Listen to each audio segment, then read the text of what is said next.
this quarter has been one of the most dramatic quarters I have seen play out in the financial markets, in the stock market, in recent memory, maybe with the exception of COVID.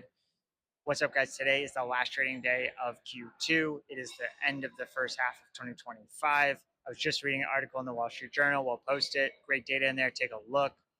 Basically summarizing everything we have seen play out in the last 3 months. It has been quite the ride. As I sit here today, across from one of my favorite restaurants in Midtown, the question is, are we going to continue to reach all-time highs? The S&P just closed at 6,200 for the first time. Is that going to continue?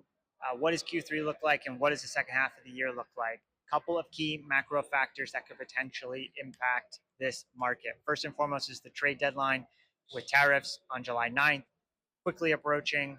We will probably see some choppiness around that time as the administration negotiates rates and gets those squared away.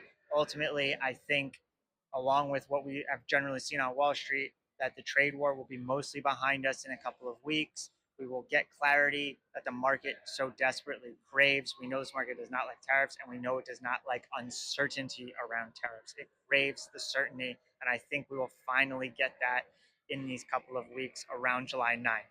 The other thing is the Senate making their way through the tax bill, obviously heavily scrutinized. We will get some clarity around that. Are they going to put it through? What is the impact to the national debt?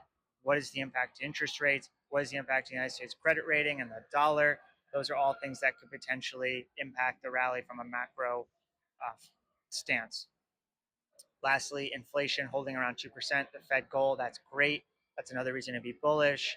And then we'll likely see interest rate cuts in September. The general consensus is about 25 basis points, which I tend to agree with. I was also reading another article in the Wall Street Journal talking about how this rally is broad. Okay, so it's not just the big tech companies pulling everyone along. It's not just the Mag 7. Having a broad rally, seeing other sectors do well is a great indicator of health and strength in the rally and the economy. It also makes me feel a lot better, should make you feel a lot better about investing in technology in that sector specifically if you're allocating some of your portfolio there, as there tends to be a lot of hype. And so seeing a broad rally is good.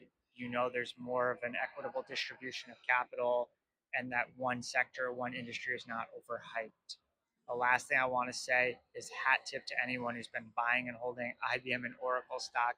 It has been an interesting road. Pull up those charts, look at them, but both companies have taken off in the last couple of quarters, last couple of years. More to come later. As always, be good out there.